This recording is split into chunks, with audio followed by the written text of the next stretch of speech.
What up, nerds? I'm Jared, and this is Changelog News for the week of Monday, April 21st, 2025.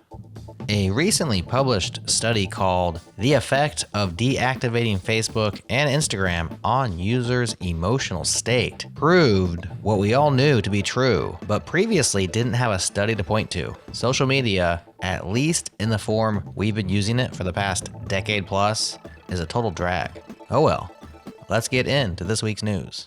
Fresh beats for endless flow state. Our fourth full-length Changelog Beats album dropped today.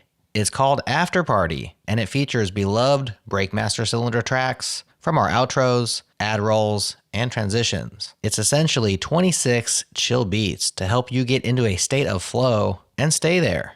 Here's a sample of a few of my favorites, such as track 5, Severanced Package.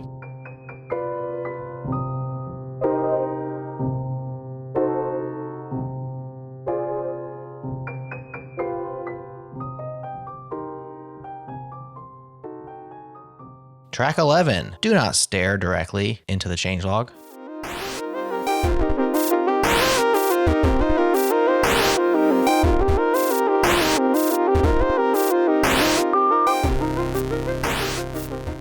Track 25, Sunken Barge Zone, Adam's Sudden Death version.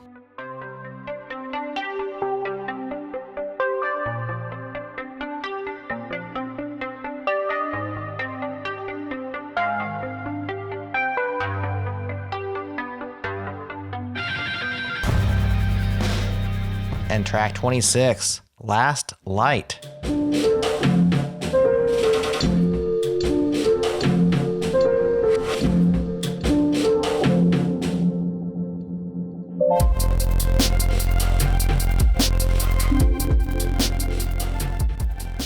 If that one's familiar to you, yup, it's our longtime outro to Changelog interviews, which many people have asked us to make available to stream or buy.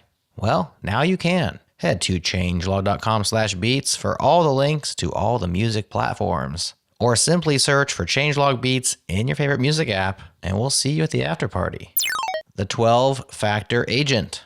Dex Horthy, who has been hacking on AI agents for a while, set out to answer the question, what are the principles we can use to build LLM-powered software that is actually good enough to put in the hands of production customers?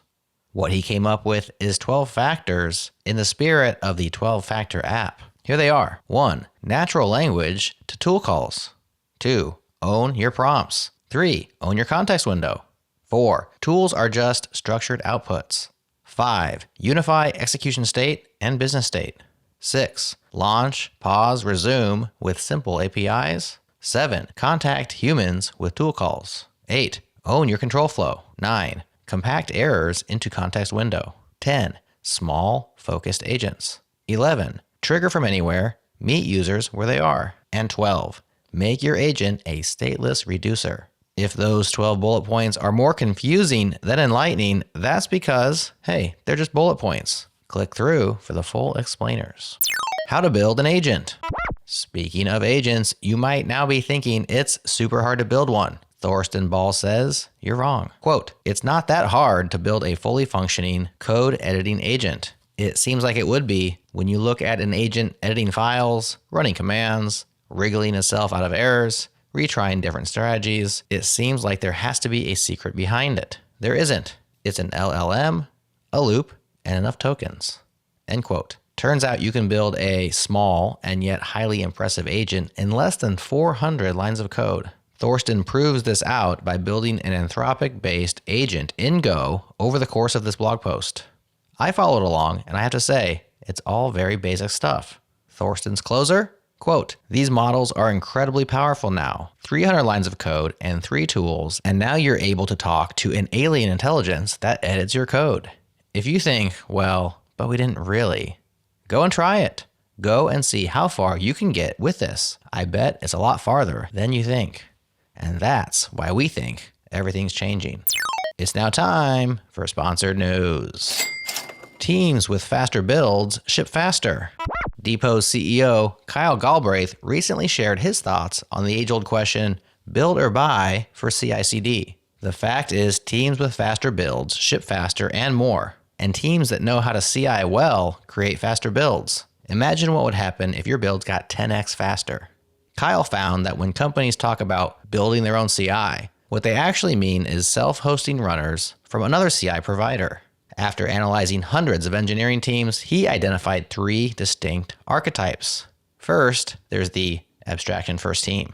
These folks know what matters and move fast. They discover Depot and immediately think, it's 10 times faster, half the price of GitHub Actions, and I just changed one line of code? No brainer. Then there's the infra-curious team. They're in that honeymoon phase with self-hosting. GitHub Actions is slow, so they spin up their own runners in AWS. But now they own the uptime engineering, literally, and they now have to learn how to make the builds faster and keep them secure. These folks eventually become the third and last archetype, which I'll let Kyle cover in his post. It's linked up in your chapter data and the companion newsletter. Thank you to Depot for sponsoring Changelog News. Check them out at depot.dev. Pocketflow is a 100-line LLM framework. The author of Pocketflow, Zachary Huang, thinks current LLM frameworks like LangChain, GrewAI, LangGraph, etc. are all bloated. After reading Thorsten Ball's essay on how to build an agent, I can believe it. The 100 lines in Pocketflow capture the, quote, core abstraction of LLM frameworks, and you build on top of that to do multi-agent, workflows, RAG, etc. One great example of Pocketflow in action is this repo that's linked up in your newsletter, which crawls GitHub repositories and builds a knowledge base from the code. It analyzes entire code bases to identify core abstractions and how they interact, and transforms complex code into beginner-friendly tutorials with clear visualizations. What a great way to learn a new code base. Getting forked by Microsoft. As a sole maintainer of an open source project, Philip Laine was excited when Microsoft showed interest in Spegel, his tool to enhance Kubernetes cluster scalability through peer-to-peer image distribution. But then things got weird. At KubeCon Paris, Laine attended a talk about strategies to speed up image distribution that mentioned a Microsoft project called PeerD. Quote, while looking into PeerD, my enthusiasm for understanding different approaches in this problem space quickly diminished. I saw function signatures and comments that looked very similar, as if I had written them myself. Digging deeper, I found test cases referencing Spegel and my previous employer, test cases that had been taken directly from my project, references that are still present to this day. The project is a forked version of Spegel, maintained by Microsoft, but under Microsoft's MIT license. End quote. Spegel is also MIT licensed, which does allow for forking and modification without contributing back, but does not allow, quote, removing the original license and purporting that the code was created by someone else, end quote. Not cool, Microsoft. What's an open source maintainer to do in this circumstance? Philip says, as an effort to fund the work on Spegel, I have enabled GitHub sponsors. This experience has also made me consider changing the license of Spegel, as it seems to be the only stone I can throw. That is the news for now, but also scan the companion Changelog newsletter for even more links worth clicking on, such as Xmerelda is an AI chatbot just for Elixir. Pipelining might be my favorite language feature, and an awesome collection of GPT-4o images and prompts. Get in on the newsletter at changelog.com/news. Do it. We have some great episodes coming up this week. On Wednesday, Kendall Miller from CTO Lunches joins me, and on Friday, Matt Ryer takes Adam and I to Matt World. Have a great week. Like, subscribe, and leave us a 5-star review if you dig the show. And I'll talk to you again real soon.